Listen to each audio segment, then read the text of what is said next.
If you are on the market to look for a detached home in Toronto, you might have heard about bungalows. These bungalows are usually found in the older neighborhood of Toronto, and Etobicoke is one of the areas that has a higher concentration of these bungalows. While I'm helping the client find a detached home in Etobicoke, I thought it would be a good idea to share the home analysis that we went through, and maybe you can find it helpful if you were interested in a similar home like this in the GTA.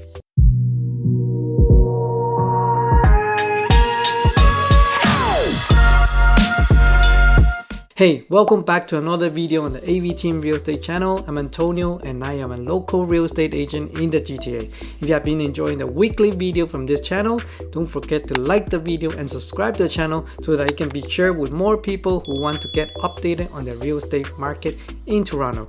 Greatly appreciate it. If you have any inquiries about the real estate, don't hesitate to contact me via the first link in the description down below. In today's video, I would like to explore with you a little more about Etobicoke, which is located in Toronto West End. And since I spent about 3 weeks finding a home for my client, I will include a preview of the home at the end of the video, so make sure you stick around. Now let's take a look at the map to see where Etobicoke really is. We can see that it is on the west end of Toronto, and it is bordered on the south by Lake Ontario, on the east by the Humber River, on the west by Etobicoke Creek, the city of Brampton and Mississauga, the Pearson International Airport, and on the north by the city of Vaughan at Steeles Avenue West. In short, if we look at the track map, this is basically the west part of the city of Toronto. However, there is a common stigma attached to some area of Etobicoke in terms of crime rates. Locations such as Jane and Finch, where most shootings happen,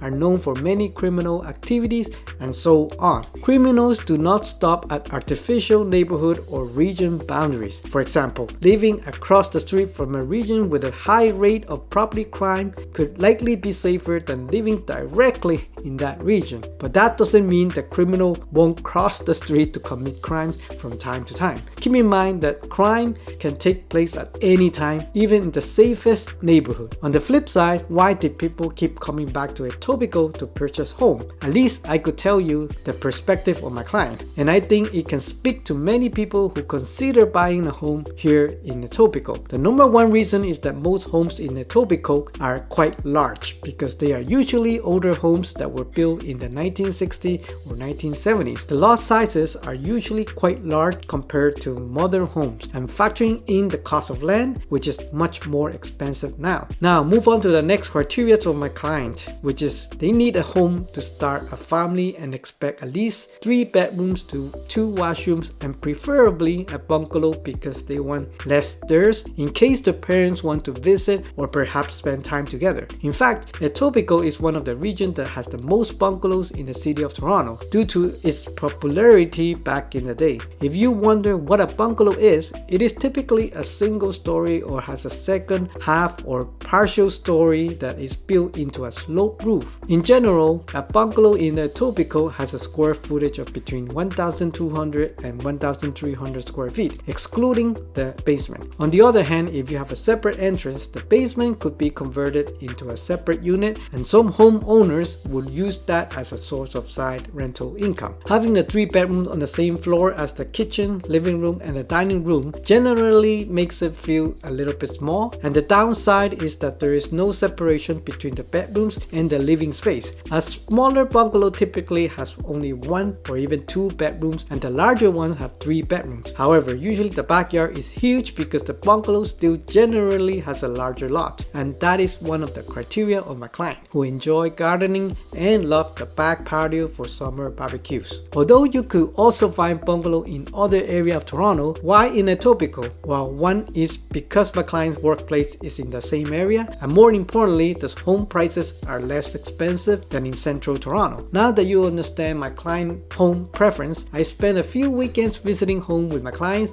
and we spend a good amount of time going through through the process of finding the ideal home. On average, we managed to visit at least 6 to 7 properties per day, and I couldn't remember how many days we went over the span of a month to finally land the deal. But I would like to share some information on the homes that make the list, some of which we even lost bids on. If you love content like this, don't forget to like and subscribe to the channel so that you won't miss episodes just like this. Let's talk about 77 Toledo Road in Martland Wood. This beautiful 2-bedroom bungalow is sitting at a generous lot size of 55 by 125 feet. It was listed at about 1,100 to 1,500 square feet. Let's browse the pictures and take a look on the house. So here is 77 Toledo Road, and this is the front of the house, and as you can see, this is a spectacular front with a lot of landscaping. You can tell the homeowner have taken care of this property very well, and is a homeowner occupied. This is a pretty nice entrance to the house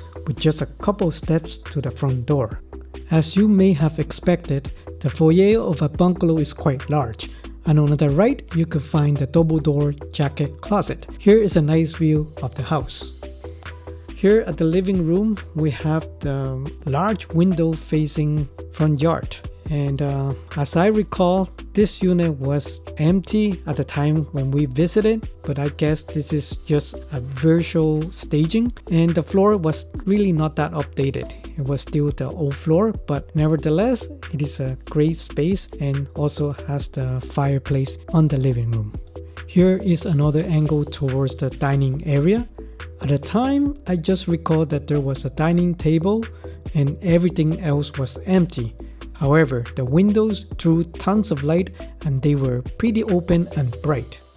This is another angle facing the front of the house. Again, the large windows drew tons of natural light and made the living and family room pretty cozy and comfortable. Again, this is the designated dining area where you can put a table that can sit 4, 5 or 6 chairs.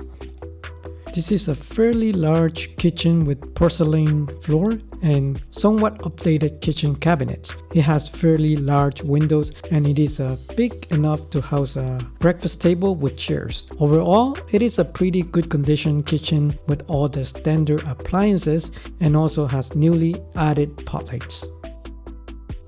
From this angle, you can see that the hallway is quite wide and spacious, but that could also mean that they sacrificed the hallway space for a potential room. This might be the reason why there are only 2 bedrooms on the ground floor. This is the primary bedroom, and as you can see, it is a fairly big room with huge windows that faces the side of the house. The floor still has the same old parquet wood that could really use some upgrades. Here is another angle of the primary bedroom, and here you can see the door to the walk-in closet. Also, you can see the scratch floor, which most likely needs some work or simply new flooring. Here is another look at the walk-in closet. It's also with a huge window as well. So there's a lot of room. You can make some customization as you may like.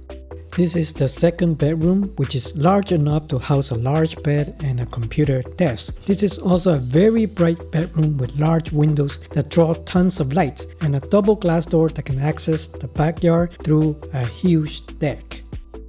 Here is another angle of this second bedroom, and you can see the built-in closet and also the hallway.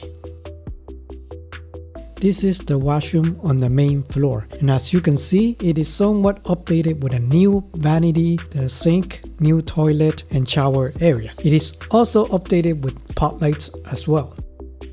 This is the stairwell to the lower floor, and in front you can see the door to the side of the house. This door could also be used as a separate entrance to the basement.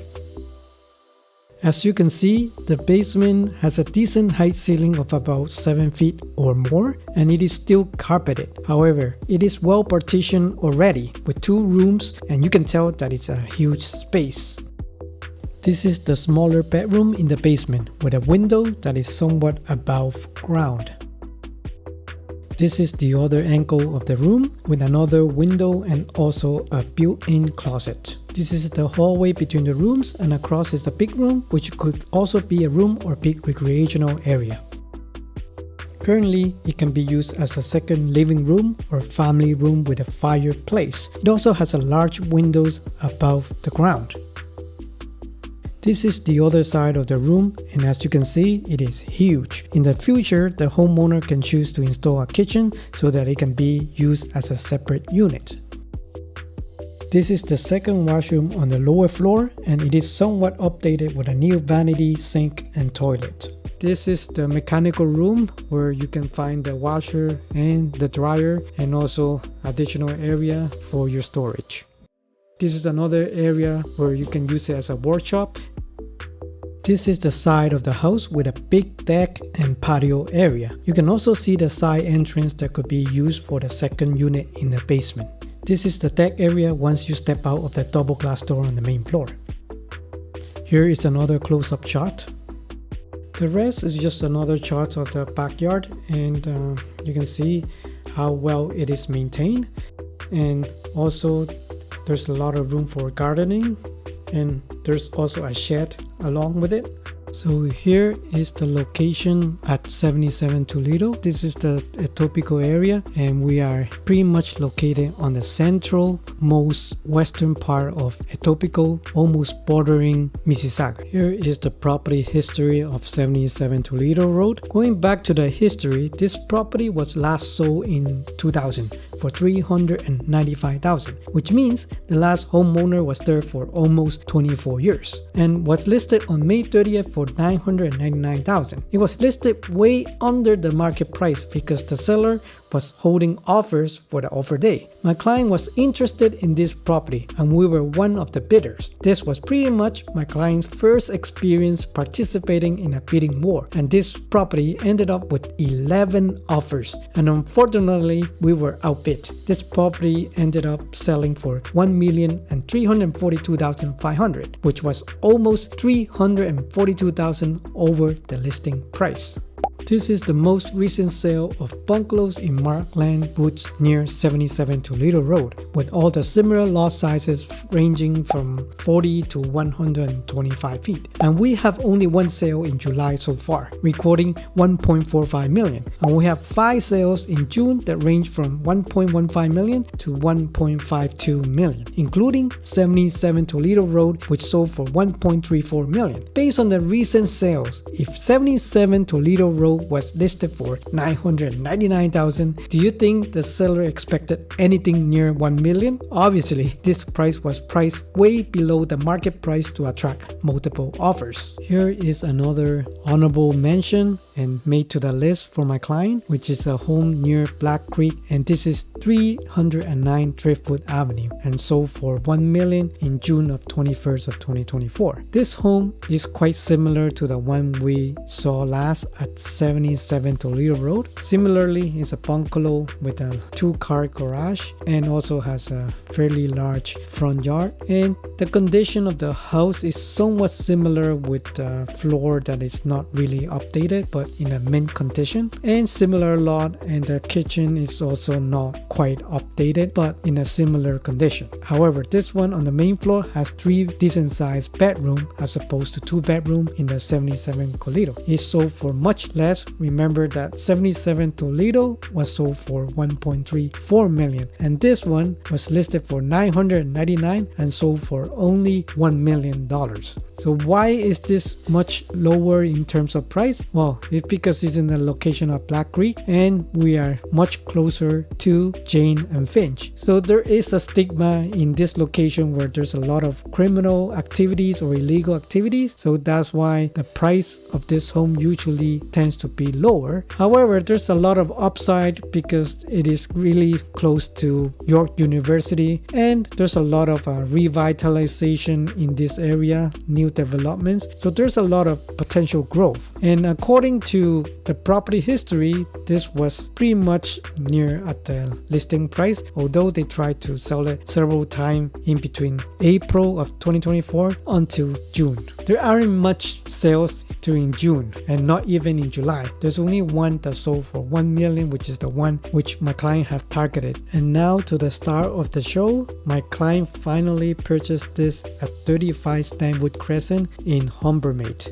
Let's quickly take a look at the location, we are between Islington and Western Road and Finch Avenue. The house is just backed by the Humber River and its beautiful ravine at the back. And let's take a look at the property history. The current homeowner is a proud homeowner that had the property since I believe 2003. She had it for over 20 plus years. However, you can see by the property history, she tried to list it back in early May for 1.148 and she had to reduce it later on because it wasn't sold, and in late June she priced it at 1.128 and eventually I finally helped the client to acquire it at the price of 1.08 million. Let's take a look at the property information. The lot size is huge. It's 50 by 120 feet and with 2 car garages. Let's take a look at this beautiful home at 35 Stanwood Crescent. Look at how wide the home is, and it is on a corner lot at the intersection of Stanwood Crescent and Ironwood Road. The garage was an extension to the house, and this home is really sitting on an irregular lot and is fully utilized. Look at how beautiful the front yard is. It is so well maintained and also has a nice pathway. The side yard extends all the way to the streets, and again, I can't stress enough how well it was maintained. You can tell how much work is put in by the homeowner, and look at how beautiful it is. Let's now take a look at the interior. At the entrance, you can tell how well it is maintained. Although the house didn't have much renovation, it was so clean and you can tell it was well kept. It looks like the floor is the original wood floor, but the windows are updated and there are tons of lights. The dining area was big enough to house the dining table that seats 6 and also has another huge window facing the side yard. The kitchen looks somewhat outdated with an outdated floor, but it is still well maintained. It looks like the kitchen cabinets could also be updated, but again, they are in very mint condition. And on the other side of the kitchen, it can also fit a breakfast table with 4 large chairs. The bathroom is also quite large and it has been updated a bit with new windows and toilet. This is the smallest bedroom, but it definitely could fit a bed and has a large window with a built-in closet. This is the second bedroom, and as you can see, it has a bigger window and could fit much more furniture. And finally, this is the primary room, and it is a tad bigger with a larger window. And this is the lower area on the basement, and as you can see, it is quite spacious with an old-fashioned bar, but indeed it is a very huge area. And this can be the living room with also the fireplace, and could be the second living room with the window above ground. And also there's another additional kitchen in the lower floor, and there's another breakfast area as well, and the second bathroom. And here is another huge room that can be converted to another study room or another room. And here is the backyard where you can house the barbecue and some patio furnitures. I hope you enjoy the home analysis and the home tours of the property that I visited with my client and landed on the ideal home for them. They were really excited to purchase this home that fit all the criteria of what they were looking for. And this is a perfect example of a home that was well maintained by the seller, because she practically spent most of her time in this home for at least the past 20 plus years. A homeowner's property are always kept in better condition than those that were rented as investment properties. Detached bungalows in Etobicoke typically cost between $1.3 and $1.4 million, provided you avoid the high crime areas. But if you could see past that and take into account the potential growth of a house like this at 35 Stanwood, I believe you could discover a winner for somewhat less than $1.1 million and take advantage of the features like being close to the Humber River and the sizable lot that this may bring. A couple additional listings that I look at with my clients are not included since I felt they would have taken up too much time in this video. If you are looking for a home with similar or different criteria, don't hesitate to book a call with me using the first link in the description. I am more than happy to assist you and walk you through the process of acquiring your ideal home. I hope you have a wonderful day, and I'll catch you in the next video. Enjoy the rest of the video.